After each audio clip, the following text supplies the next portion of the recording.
bago na naman tayong vlog ngayon. I-unbox natin tong si Sexy Man na binili ko sa Lazada. So hindi naman ganong kamahalan tong pabango na to. Malagay Sexy Man perfume. So very well naman ang packaging niya, naka-plastic pa.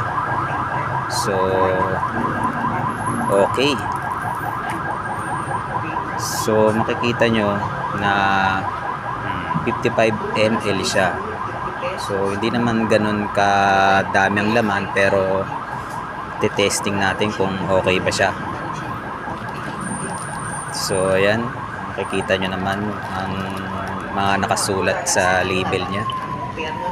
So more on Japanese ata siya, kasi parang mga ganyan yung nakasulat sa likod, mga Nihongo. So ayan, okay, subukan na natin. So guys, yan, natanggal na natin sa plastic. So yan na, makikita na natin kung anong itsura nitong Sexy Man na to. So very unique yung kanyang hard box. So ayan, kita nyo naman. Tingnan natin, subukan natin. So ayan, pinapabango na natin siya. Okay naman, mabango.